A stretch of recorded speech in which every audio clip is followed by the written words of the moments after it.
What's up, you guys? Sean Ross Sapp, Fightful.com, here with a name you know, Duke the Dumpster Droese. You can call him Mike. He is the host of Road to Recovery. How you doing? Doing great, man. Sean, I appreciate you having me on the show, brother. Yeah, of course. I hit you up actually a while back, and we were trying to make this work, and I circled back. I wanted to talk to you because I see you're talking to the people an awful lot these days. Yeah, it's kind of my deal now. It wasn't that way for a long time. I kind of disappointed. I was on a self-imposed exile from everything wrestling for about 25 years. And a lot goes into that. I fell into drugs and all these crazy things, but now that I've finally come back and the fans have welcomed me back with open arms, it's been amazing. And the interaction has been great. And I'm having a blast now just interacting with the fans and also trying to help people that are struggling through some of the same things I did. So yeah, it's been a blast. It's been a great experience. Yeah, I was just cruising around on Facebook, and I'm friends with some wrestlers over there, and I saw your name drop there, and I was like, I gotta talk to him. I've never had the pleasure or anything like that, and I know you, despite it being a couple decades ago, there's lots of meat on the bone there. As far as Mike Droese goes, and you mentioned your road to recovery. From what I remember, you did an interview with Hannibal, and you mentioned your foot getting like severely injured, and that kind of led you back down that path. But now you're helping a lot of people. Yeah, life has a way of humbling us sometimes, and it humbled me severely. and But it's all good, Yeah, part of that deal, I injured my foot and I fell back into using the drugs again that I had previously left behind from the wrestling career, and it got real bad real fast. And after a couple of surgeries and an infection, they had to amputate the foot. But now I just kind of look back at that as part of the wreckage of the past. It's been part of the path that has brought me to where I am now, which is where I'm supposed to be, helping other people in recovery and kind of helping people do this deal that we call recovery and trying to help people save themselves. And that's what we do now. So I fondly remember your WWF run. You got signed there at a pretty young age, didn't you? Mid 20s, yeah. That, I I mean, was about that's 25, that doesn't happen a 24. lot these days. Even like you don't see a lot of people popping up on WWE main roster TV 24, 25 years old, and there you were. How long had you been in wrestling at that point? Let's see. I started working for WWF in '94. I started wrestling. I was a senior still in high school, and I think it was about 1985, 86 is when I started training to be a pro wrestler. And I worked throughout the Florida independent scene back then. And one day I developed the garbage man character, and then eventually, like I said, in about '94, I went up to the World Wrestling Federation. So who was it that you spoke to? Who helped make that deal come together? How was that negotiation process? It's a pretty, well, I don't want to say it's an infamous story, but whenever I tell it, people are shocked. I didn't know anybody up there. I didn't have any family up there. I didn't have any friends up there, really. I mean, I knew Luna at the time and she was there, but um, like I said, I was wrestling as the garbage man, Rocco Gibraltar down in Florida, and I was putting together a lot of tape footage of my matches and stuff. And I created this promo tape. Me and my brother put it together back in the VHS days. There was no computer editing programs or anything. We had two VCRs and we made a promo tape. Anyway, long story short, I was getting ready to leave, drive across the country with a bunch of promo packs and try to get a job. And I found out there was a TV executive convention being held at the Miami Beach Convention Center where I lived down in Florida. And I found out Vince McMahon was there. So I found out through a friend where I could find some credentials, TV executive credentials, and I put on a suit. I put on the TV executive credentials, and I walked right in the front door of the NATP convention. And I walked up to the WWF booth, and Vince McMahon was standing off by himself drinking coffee. And I walked right up to him. I shook his hand, introduced myself, and I explained to him why I wanted to wrestle for the World Wrestling Federation and gave him a promo pack. And then I got the hell out of there. And he had J.J. Dillon call me about a week later for a tryout. Wow. So What was the tryout? Those dark matches that happened, and you were doing that under the name Rocco Gibraltar, still correct? Yeah, I was still. Yeah, I did two dark matches with Reno Riggins, and I wrestled. I think they just called me the Garbage Man, but yeah, I did those two. I think it was Bethlehem, Pennsylvania, maybe Scranton. I'm not sure. Um, and yeah, they called me and said they wanted to hire me, and then they changed my name to Duke the Dumpster Droese, which Droese is my real last name, and yeah, that's how it went down basically. You were pretty heavily pushed in those early months. I mean, I remember it was like 4 or 5 months you went unbeaten because I would always watch Superstars and Challenge and Raw and a little bit of everything, and you were beating everybody. How did you feel then coming in, like I mentioned, at that age and getting that push? I mean, you were beating everybody, and you were also working with some people that weren't quite known yet, like Chris Canyon and Dwayne Gill, who we would know as Yeah, Gilbert. Like you were yeah. working with a lot of people and beating Jeff Jarrett and Jerry Lawler on TV too.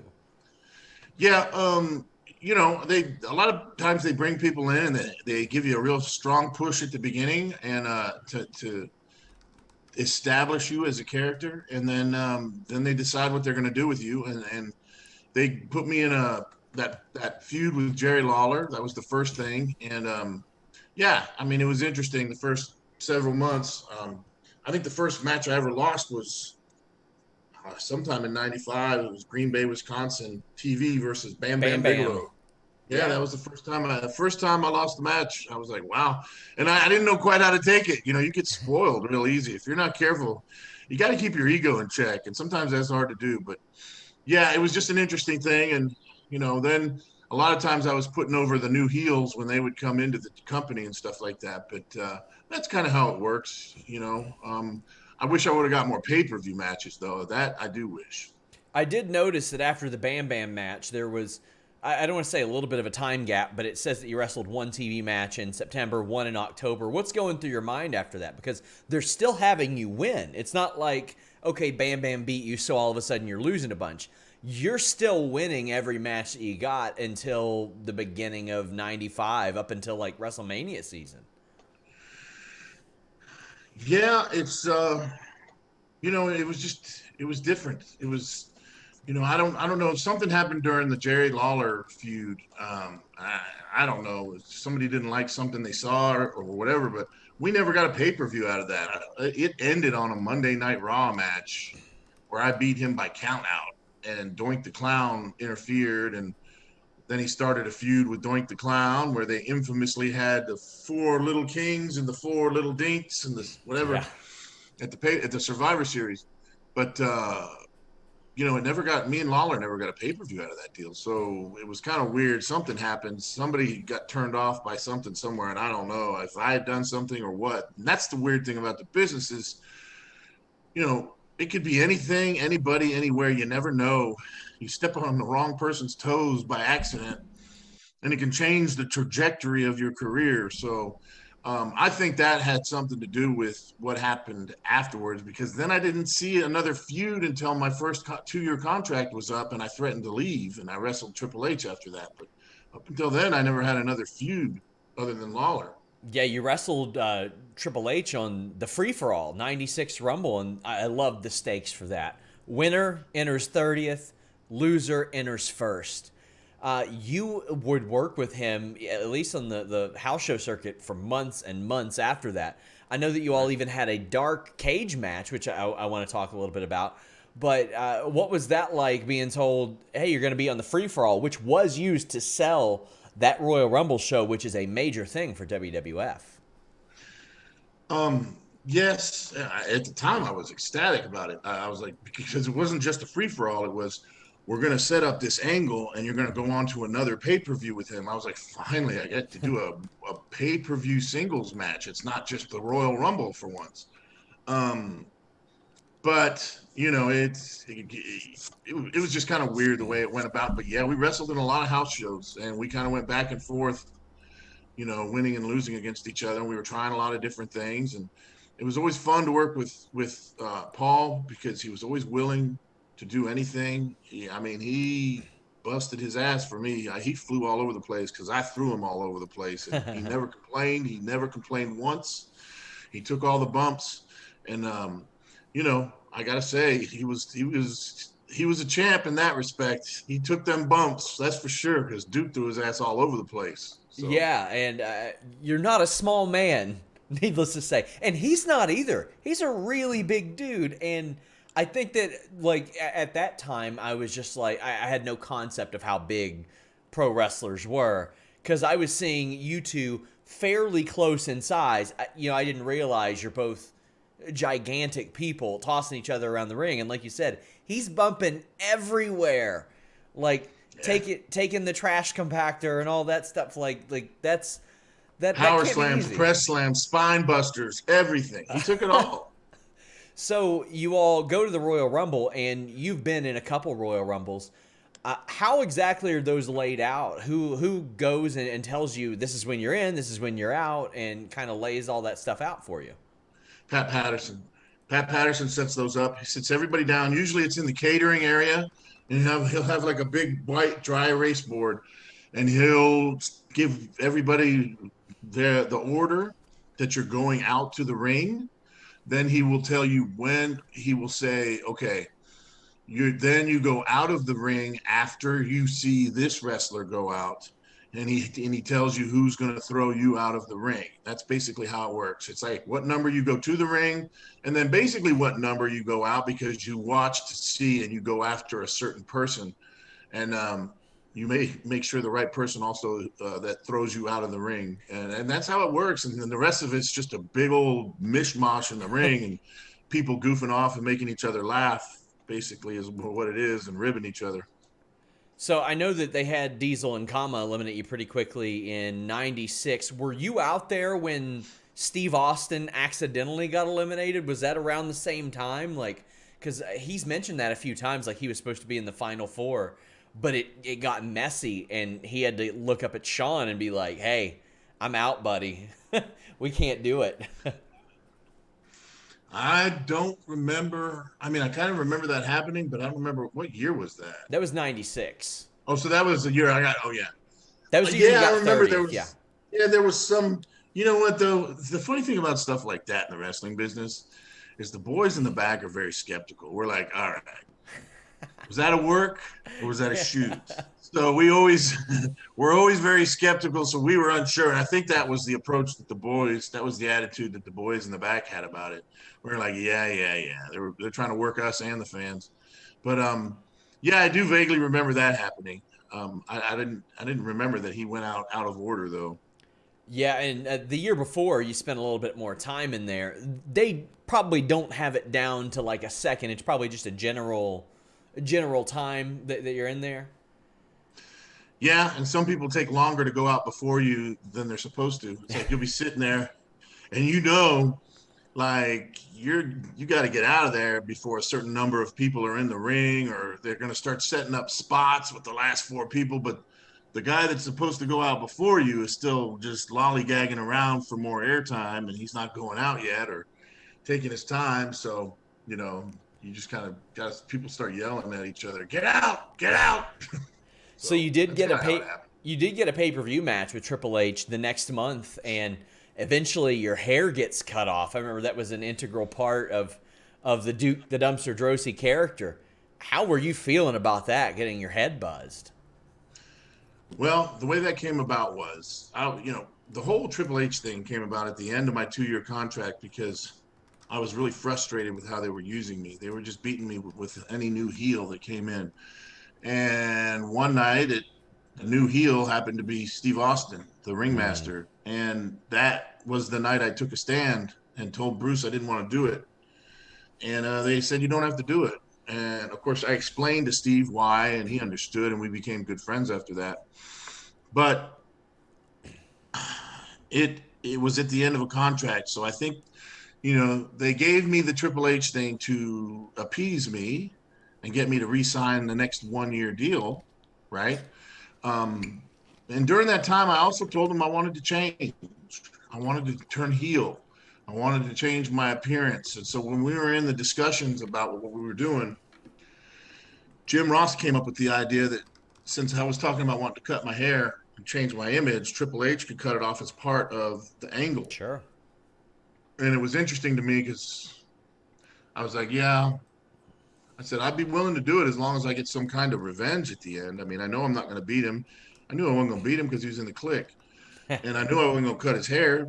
So I said, if we creatively think of a way for me to get a good comeback out of the deal, so I'm strong, and then we turn me heel, then I'll absolutely do it. That's fine. So that's why I agreed to do it. But he cut my hair. We did the match. He beat me. It's interesting. He beat me on the free for all with the brass knucks, and that got reversed by Gorilla Monsoon. But he beat me on the pay-per-view by hitting me in the face with a garbage can lid. I just guess Gorilla Monsoon wasn't watching the monitor that night. Well, he didn't. If you remember, Vader had beaten Gorilla Monsoon up. Like, was it that night? It was a couple weeks before that. Vader beat the crap out of Gorilla Monsoon. Oh yeah, he splashed him. I forgot about that. Yeah, hey, I remember everything from that era. Wow. I would tape everything and then just rewatch it throughout the week. We didn't have YouTube back then. Right. But I remember actually thinking, like, back then, it's like, man, I remember specifically what you said. Like, he had that reversed, but there was no authority figure. Roddy Piper, kind of. He was an interim there for a while. Yeah. But, oh, man. Such as But yeah, and then they did that. And after the Triple H deal, they just kind of put me right back to, I didn't turn heel. And they just put me right back to kind of putting over heels on TV. And, and at that time I was using a lot of painkillers. I had gotten hurt in one of the house shows wrestling Triple H pretty bad in Meadowlands. I fell out of the ring. Like, I flew over the top rope and missed the top rope. So I just fell a free fall right to the cement floor and landed on my butt and couldn't move for a couple seconds. And it screwed my back up really good. So the painkiller, the taking of pain medicine really got really bad after that. So I became irrational. I was pissed off, unhappy, complaining a lot. And I think they just kind of got sick of me. And one day Vince sent Jerry Briscoe to come tell me I could go ahead on home. It was right after WrestleMania 12, actually.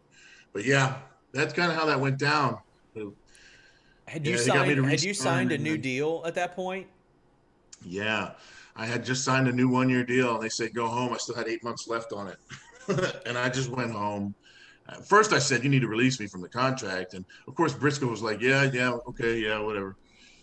And then I went home, and J.J. Dillon called me. He was still talent relations. And I just told him, I said, I'm just going to hang out at home for a while. I needed to kind of relax and get my head screwed on straight. And I didn't care about the contract. They didn't have to release me or whatever. They weren't paying me anything, but yeah, I was gonna ask because there weren't downsides then, right? Yeah, there was no money, man. Very few guys were making any decent money. A lot of us were just living on $200 draws every night, because the houses were so low that there wasn't much money being made. So if you didn't take your $200 draw, you would get less than $200 in a check. So some of us learned to look and see how many people were out there, and judging by the numbers, we would know whether or not to take the draw on how much money we would make in a check if we didn't. And we knew they didn't have the balls to send us a negative invoice for $10 or something. So yeah, that's how bad it was for a while. So did they end up releasing you from the contract, or did you just ride it out? I just wrote it out. So as soon as it was up, I tried to go to WCW, but they didn't have any interest. Plus, I was just still really messed up. So like, how did those talks go? They just didn't return them, or just? Well, I just showed up at some shows, and then J.J. Dillon got with me, and I ended up actually getting a tryout match. I had a dark match. I don't remember the guy's name. It's on YouTube, but my name's not on it, so it's hard to find. It's on my Facebook page. I was wearing a singlet on a dark match at Nitro, but the interesting thing is WWF let me come back in for a tryout too. They made me try out again, but I expressed interest in going back because, of course, Steve Austin was taking off and money was being made. But I tried out for both. around the same time, and that was a mistake because then neither one wanted me. Oh, I think wow. Austin even told me beforehand, he goes, "You better pick one, man, because these people are vindictive. They'll get pissed off, and then neither one of them will call you." And that's exactly what happened. Was there ever any talks with Paul Heyman or ECW or anything like that? That used to be a place you would see people pop up, if not WWF or WCW. At that point in time, I really had no interest in going to ECW. It was still, even though Cactus Jack had gone through there, Steve Austin had gone through there, and a lot of other guys. A lot of us just that were already in the WWF really didn't view it as an option of where we would want to go, because the rumors were that guys were having a tough time getting payoffs and they were beating themselves to death. And I was really just sick of the business at that point, man. I was really just kind of over it for a while, and I just wanted to get away. I felt dirty being in the wrestling business during those years.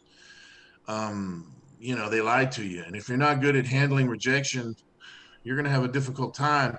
And in that respect, I was ill prepared for it. There's a lot of things I wish I would have handled differently if I'd known more back then, but it happened the way it did. And like I said, fast forward to now, I think I'm where I'm supposed to be now anyway, but Yeah. it was just crazy times. And yeah, I never really thought about going to ECW. I was already beat up enough and taking terrible amounts of drugs. So if I would have went there, I probably would have killed myself or overdosed or something, or fell off a building. Who knows? You wrestled an awful lot overseas, though, didn't you? Like, I want to say, like, 97, you spent a lot of time overseas? Yeah, I went and did a tour for Otto Vaughn's, Yeah. two Austria towns and two German towns, but each of those towns is like 30 plus days in a row. You Yes. wrestle every night. Yeah. So I did that full tour over there. Pierre was there, Jean Pierre Yeah. Lafitte, now PCO. Um, Fit uh, Finley, Paul New Savio, was I the, think. huh? I think Fit Finley was over there for a Fit while. Finley was there, kind of, but he was also just about, he was signing with WCW. Ah, So he was there for Austria, and he was there for part of Hanover, Germany. Then he left. Robbie Brooksides was there. Paul New was there. PN News. oh, He was a big name over there. Rhino got Cannonball his start Grizzly. there, if I remember correctly. Yeah, He spent a yeah lot of he was time over there. yeah, and I wrestled him a lot as Cannonball Grizzly. Um, yeah, there was just a lot of guys that were going through there or going back over there to rejuvenate their careers and kind of do something different. You know, uh, I had the pleasure of getting in the ring with Fit Finley a lot of Saturday mornings before they did something called Kinder Care on weekends in the mornings. The kids would all Oh, come and we put on a little, goofy wrestling show for just the kids. But before that, I would get in the ring and Finley would show me some stuff. So I was always willing to sit under that learning tree and listen to what he oh, of had to say, course. and sit with him at the bar having a few beers and listening to the knowledge and the experience. I think that was priceless. But yeah, Germany was a great experience.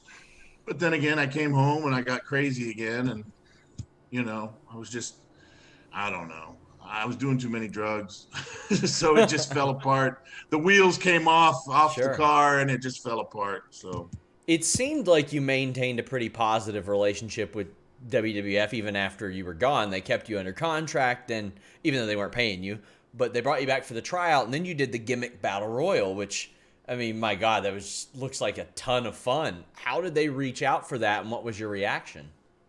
they didn't reach out. I reached out to them. It was interesting. I was working for the company down in Florida that I wrestled for before I went to the WWF the first time, Sunshine Wrestling Federation, who had then just become Florida Championship Wrestling, which was before it was a Uh, developmental place for Vince. Um, and one of the guys that worked through them came up to me one day and said, "Dude, they're doing a gimmick battle royal. You need to call somebody and get in on that." And again, even working for these guys down in Florida, I was on a lot of drugs. It was bad. And it should have been a great, awesome moment, my WrestleMania moment. But in all reality, I was on drugs so bad I was going to the methadone clinic in Miami. So I had to get extra methadone to take to WrestleMania with me oh, so I wow. wouldn't get sick in withdrawals during the weekend, and I barely made it. I had to drink alcohol at the end of it, and I made it back home. But it wasn't a great WrestleMania moment because I was in no condition to wrestle. But thankfully, all I had to do was walk around the ring and act stupid with a bunch of older guys that were, Nikolai Volkov screaming at the Sheik, and, Brother Love beating up Jim Cornette, and all of us just goofing off. And eventually, Doink the Clown clotheslined me out of the ring on the wrong side and twisted my shoulders out of place. But it was WrestleMania, and I will say walking out in front of 65,000 people was amazing in the Astrodome. Yeah, I mean, that's got to be something that you'll never forget, regardless of the circumstances surrounding everything. Right. So after that, did you have any contact with WWF? I mean, you were still pretty young at that point. No, I mean, I really kind of lost contact with everybody. That's when I really disappeared, because I had gotten so bad that company in Florida fired me. They were like, I was just showing up messed up and drinking and on drugs, and it was just really bad. And it got so bad, it got to the point where all my money ran out, all my credit ran out with all the drug friends and everything else. And my body locked up on me and I couldn't move. I was in such withdrawals and I had to go to the hospital. And they shot me up with morphine and told me to go to rehab, basically. And that's when my family flew me up to Tennessee to go to rehab for the first time in 2003. But yeah, it was during those years I was completely just off the map, off the wrestling grid completely after WrestleMania. What was the turning point for you to make you say, okay, I'm done with all this? Even after the relapse that I've heard you mention due to your foot, what point were you like, this life ain't for me and I got to help other people know that this life isn't for them either? People I work with now, I always tell them, in order for you to truly change, it's going to have to get painful enough. And the day that it was painful enough for me was when there was two sheriff's department investigators outside my house. I was living at my mom's house in Tennessee, and I was on one foot. I just had my foot amputated, and I was calling a drug dealer who was getting pills that day at 3 o'clock, and I was getting ready on crutches to go out to the car to go to this person's house. And as I walked out, the investigators were on the back porch with their badges out. And they basically told me, we have a sealed indictment to arrest you for delivery of Schedule 2 and Schedule 3 narcotics. Basically, they told me I was a drug dealer, which, I started basically crying and saying, I'm not a drug dealer. I'm not a drug dealer. But yeah, I was at that. Even though I was a school teacher by day, by night I was running around with all the wrong people to find drugs. And you get caught up in this counterculture of buying and selling drugs on the street to get what you need. Anyway, the day they arrested me with my feeble little mother sitting next to me crying was the day I realized it had to end. And it was difficult. And eventually I had to put myself in rehab even before I went to court, because I knew I couldn't physically get clean by myself. I couldn't just quit. So I went to rehab, and when I got out, I went to court on the charges. I pled guilty. As part of my plea deal, I went through a very strict drug court program. It's like probation on steroids plus drug treatment all wrapped up in one. They watch every move you make. You get drug tested all the time. But once I was physically clean, I was done. I was willing to do that time. I was willing to do whatever it took. And that's what I did. I did everything they told me. I went to meetings every night for a year straight, Narcotics Anonymous. I learned everything I could about recovery. And I graduated that program with no problem at all. In fact, I did so well, they hired me afterwards. And that's where I work now. And that's what brought me to this place where it's become my passion in life. It's where I'm supposed to be, helping other people. Because, man, I would not wish that life on anybody, not even my worst enemy. It is such a cold, dark, sad, depressing, scary place that if I can help anybody get out of there. I was just telling this girl yesterday, I've been to hell and back a couple times, and now I know the way. And I feel like it's kind of my job now to show other people the way out. And that's what I try to do on a daily basis. And it seems like you're doing well. I mean, the Road to Recovery show, I always see you providing positive words of reinforcement and all that. I mean, sometimes that's a learning experience, and your unique experience of going through that is something that you can cast on other people. Yeah. Plus the fact that a big part of recovery, especially with substance abuse, but in any situation, recovering from any traumatic situation, a large part of it, when you make it a certain amount of time, it's important that you start sharing it and giving it to other people, because then in turn it comes back and continues to help you. And by me continuing to give it away, I keep getting it back, and it keeps helping me even at this point. And I'm going to be at October 2nd will be 7 years clean and sober. So, it's been a few years, and I'm proud of that. And I'm keeping track this time. The first time I didn't even keep track of how many years it was. I just quit doing drugs and didn't think about it. But that was a mistake. So, So as we kind of wind down, still a couple things I want to ask you about. I always thought you had one of the best punches in wrestling. And that was something that somebody brought up to me the other day. They're like, "Who's got the best worked punch?" And I was like, "Duke the Dumpster Droese." And they were like, "I asked you that, like subtly thinking there's no way somebody would mention Duke the Dumpster Droese. How did you perfect the art of the worked punch to the level you did?" well, I would say, first of all, that Bob Cook probably has the best punch, or Jerry Lawler's got a great Oh, punch. he's got a But great one. my work punch came from two people. The guy that trained me, the Jamaican jammer, Bobby Wales. He was this Jamaican dude, and he was real fiery, and he would throw these big punches like this. And I started learning that way. But one of the earliest tours I did when I was probably 18 or 19 years old, we went on a tour of the Caribbean with these guys I worked with in Florida. And it had the likes of Tiger Conway Jr. and Ox Baker and Bugsy McGraw and all of these old school guys, man. It was the most amazing thing. But I remember one day specifically, Bugsy McGraw pulled me aside and he said, "Kid, let me show you something." He goes, "Whenever you throw a punch, I always tell people come from up to down. So bring them down and bring it up to down. And that way everybody up in the high rafter seats can see it, because everything you do, you've got to show it to everybody in the arena. So that really accentuates, boom, throwing those punches. And that stuck with me. Bugsy McGraw showed me that, and that stuck with me forever. And that's how I threw punches. Yeah, but I appreciate you saying that. I Yeah, like that. I thought I had pretty good it punches. was a very good punch. It was one of my favorites. And I also loved the trash compactor. Like, I remember when I was little, I was a smaller fella. Me and my cousin would wrestle. I'd try to run up him and do a running head scissors, and he'd hit me with the trash compactor. He'd be like, "No, no head scissors for you," and he'd drop me down.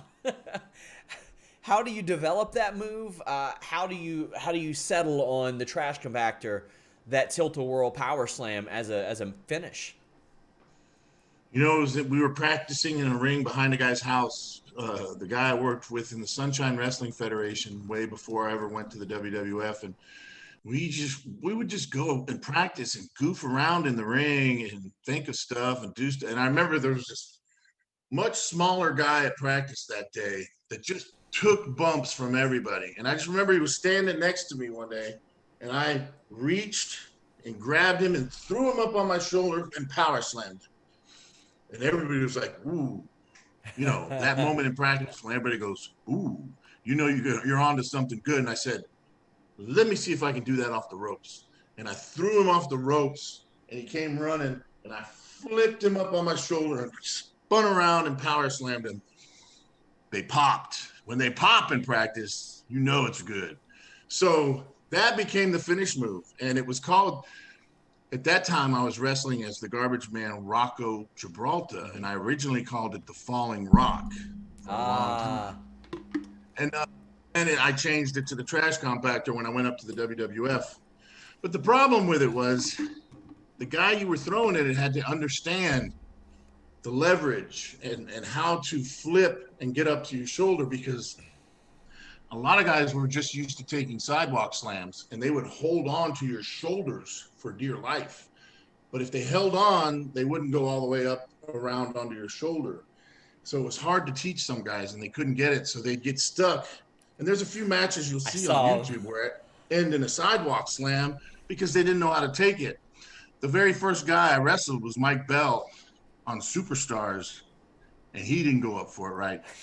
And it was taped, but I didn't know anything about redoing it so they could edit it. So I just didn't redo it. They were yelling at me outside the ring, redo it, and I didn't do it because I was just so caught up in the moment. It's my first WWF match. And so my first match, I screwed up my finish move. I was actually watching a match, like I always go back and watch things before interviews, and I saw one. I specifically went to go look up the trash compactor, and I saw somebody getting side slammed, and I was like, there has to be something to that. That was a mess up. Were there ever any that you recall vividly, and you're like, ooh, I got all of that one?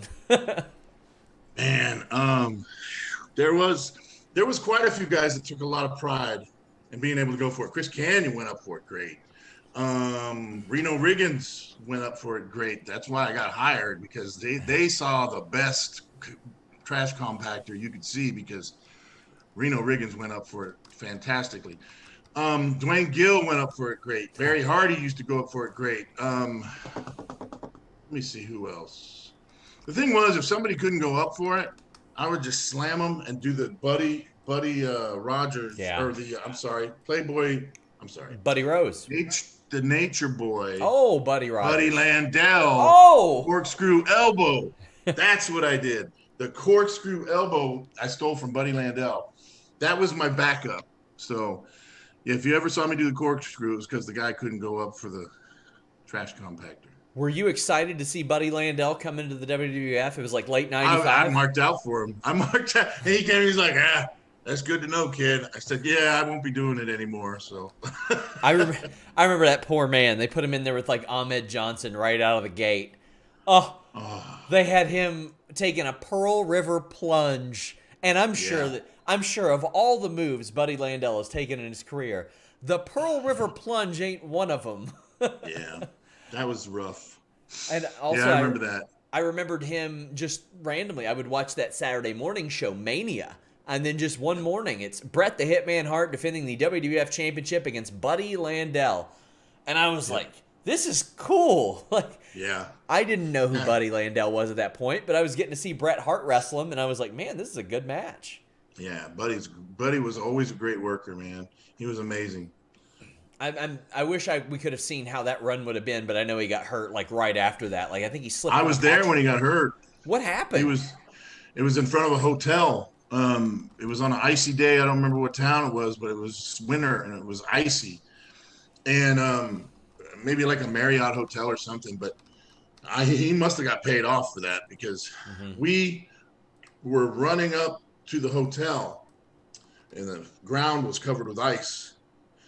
But the hotel doors were automatic, and they opened outwards towards us. And the door opened and just caught his knee just right and blew out his kneecap. And his kneecap detached and fell down his leg. It was a shoot. And I remember the EMT guys showed up, and they were looking around like, oh, this guy's just trying to get an insurance claim. And I go, dude, he's hurt. Look at his freaking knee. And they saw his knee basically dangling there, and they went, all right, we got to get this guy out of here. It was bad. And he was screaming, man. He was screaming in pain.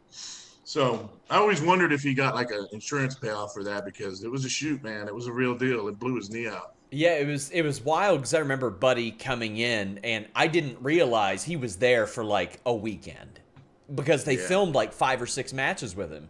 They filmed matches for Mania, Raw, Superstars, and he did the pay-per-view with Ahmed. To me, I'm like, oh, wow, he was there for 2 months. No, he was there for a weekend, and the poor guy blew his knee out.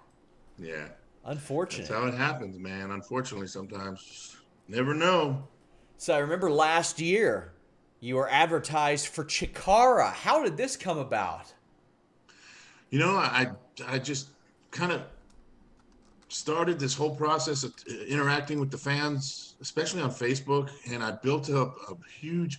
I mean, my friends list is just maxed out with all sorts of different people, friends and family and fans. And from time to time, people would approach me and say, "Hey, would you be interested in working at this place or that place?" And I would listen, and a lot of times I'd do it. And they came at me with CHIKARA, and I was like, "Yeah, I'd love to do that," because I knew what they were about. And Mike Quackenbush runs it. Man, when I got up there, I was amazed how professional that dude ran his company. I mean, he was like a modern day Paul Heyman. He had them all sitting in the bleachers, all of the wrestlers sitting in the bleachers, and he was going over the entire format of the entire show and telling them exactly what he wanted and everything, down to the emotion they should show at certain points. He was in control of everything. And you just didn't see that anymore in any independence or anything. So I was very impressed. But yeah, they brought me in real quick. I just did a real fast appearance in that crazy battle royal thing they did. I went out and hit somebody with the can and threw a couple people out, and then somebody caught me in an arm bar, and I tapped out, and then I was gone. And they ran me right back to the airport and put me on the plane, and I went home. So Just like that. How'd you feel in there? It was fun. It was interesting, though. It was a learning experience working with a prosthetic foot. Yeah. I had to learn to go up and down stairs without falling or getting stuck. I had to learn to go fall out of the ring without getting caught in the ropes, because it happened a few times. I'd be dangling by one leg. So it was an interesting proposition, but it was fun. It was great to get back in the ring. And I had fun with it. How long had it been for you? 25 years. Wow. Yeah, I hadn't been in the ring in so long. My gosh. And it was from WrestleMania. Well, no, wait, it wasn't that long. Let's see. If you call WrestleMania Gimmick Battle Royal, and then I did probably a couple matches with the Florida company. Yeah. So that was what, 2000? Yeah. 2001 was so gosh, probably 17 years. Yeah, 17 years. That's about right. Man, it felt like, it was crazy. Well, I mean, when that was your life for so long, I'm sure that being away from it, probably it just magnifies it. Well, tell the people where they can find you now. Tell the people where they can support what you're doing and support other people. Everything I'm doing right now is based out of Facebook right now. We've been doing this podcast, Road to Recovery. We call it the Podcast with a Purpose. We talk a lot about substance abuse recovery, but we talk about any kind of recovery from any tough situations. And it's live on Facebook every Friday at 6 p.m. Eastern Time, 5 p.m. Central. We stream it from StreamYard and onto Facebook Live right now. We're getting ready to move over to Twitch and doing some Patreon stuff. But I'm on Facebook as Mike Droese. That's my private page that's basically public to everybody, with all my stories and videos and everything. I found you. Yeah, I also have a Duke the Dumpster fan page. People also join that. I've got an Instagram, which is Duke the Dumpster Official. And I'm on Twitter a little bit under Real Duke Droese. But I'm not really good at posting on Twitter yet. But that's basically where I'm at now. And again, it's on Facebook and Road to Recovery every Friday at 6 p.m. on my Facebook page, Facebook Live. This guy I'm working with, Avi Klein, is also doing podcasts with the likes of Paul Roma, with Ray Lloyd, Glacier, with Del Wilkes, the Patriot, with Bill DeMott, Hugh Morris, with Don Morocco. Hopefully he'll be bringing in some other guys, maybe Mark Marrow soon. He's got a lot of great quality individuals he's doing podcasts with, and they're not all wrestling podcasts. Everybody has their own individual style that they bring to their podcast. And like I said, mine's about helping people in recovery, and we've had some really great shows. So come check us out, man. Yeah, Facebook Live Friday, 6 p.m. Eastern on Mike Droese Facebook page. Mike Droese, thank you so much. I'm glad we finally got to do this. I appreciate you being so generous with your time. No problem, brother. I really appreciate you having me on the show. It's been a blast. Thank you. Until next time, guys, we're out.